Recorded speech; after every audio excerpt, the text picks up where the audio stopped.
Hi folks, how are you? This is Steve from Emmons Tropical Fish.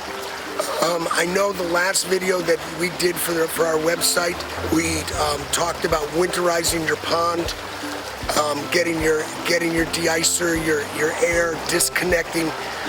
One of the things I just wanted to come back and touch upon again on was netting your pond, which obviously right now is probably the most important thing that you're getting done.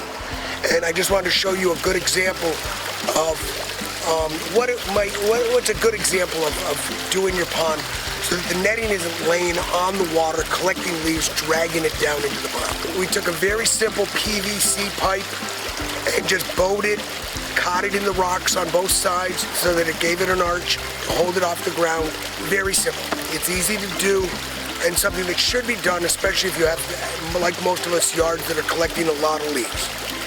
That being said, that'll stay on until you're ready to connect your air pump, your de-icer, and everything that you need to get the final step done for winter. So right now what we want to do is we want to give you all a pretty good idea of what you're dealing with your plants for the winter season coming up. The first thing you need to know is that any of the floating plants that you put in your pond, your water hyacinths, your water lettuce, any of that are annuals. And we have tried everything to winter them over inside and everything, and it's impossible. So you just got to give in to the fact that you'll be throwing your floaters away. The next most important thing is a lot of folks out there have bought plants that are considered tropical plants that are your marginal plants. Here is a good example here. This is a canna lily. These can be brought in and saved to put out next spring. We're just going to cut those off and set those in the basement, keeping them moist if possible. Do not let them get totally dry. Into a 5-gallon bucket with a little water, some type of a basin, whatever works for you. And we're just going to let them go dormant downstairs, somewhere where they won't freeze. Okay, some examples in case you don't remember of what your tropicals were. As I said, this is a canna lily here. You might have bought a umbrella palm, a papyrus. There was quite a few during the course of the season, quite a few different tropical plants that we sold that if you can, you're going to try to save. And some of them could actually be brought in as a house plant if you have something to set them into and want to put them in near a window and keep them that way for the winter. Either way, if you leave them out, you'll be replacing them in the spring. Next thing you need to know is about your water lilies. Almost all of us in our ponds have water lilies of some type. Some of you got tropical lilies. You can try cutting them off and bringing them into the basement and letting them go dormant and see if they'll come back in the spring, but it is really difficult to do. Most of the time it's a failure, but it's worth trying considering what they cost you. Your hardy lilies should be able to stay right in your pond. You've obviously noticed that your plants are already dying back in your pond, just like everything else in our yard this time of year. Let the leaves die back, and then pull off dead leaves as needed. And then when they're dead, we'll just kind of cut them off, and you're leaving your lilies just right in the bottom of the pond. Only your hardy lilies. That's your lilies. Most of you have hardy marginal plants in your pond. They're in pots. They should be able to winter over. If you want to be sure that they winter over, you can bring them inside just like your tropicals, like we've already talked about. Put them in a bucket or a basin. Just keep them moist.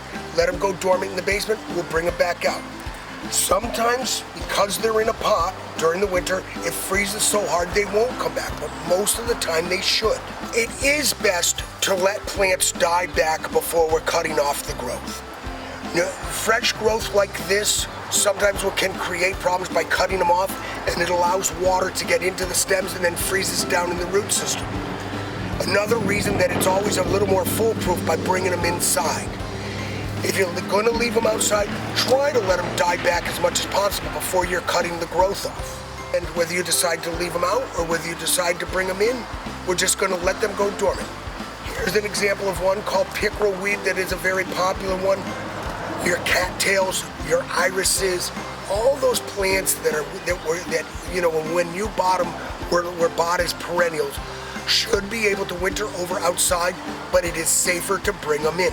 The last plants we want to talk about are your water lotus. Not everybody gets water lotus because they tend to be a fairly expensive plant. But for those of you that do have them, obviously you'd like to see them come back in the spring. As a general rule, there again, they should be able to winter in your pond.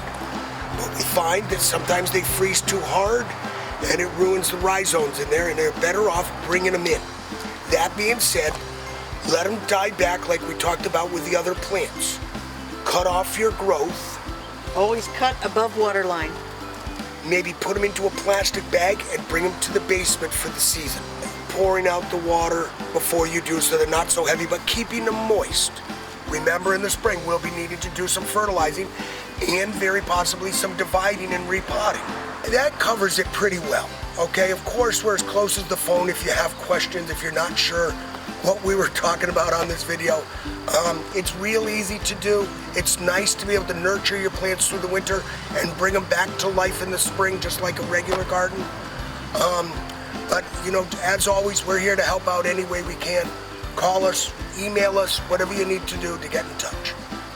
Thanks. The great thing about Emmons, we have the expertise to pull it all together, get you with the right equipment and the right setup for what you need. We're here for customer service. We want to help you do things right and help you find what you need.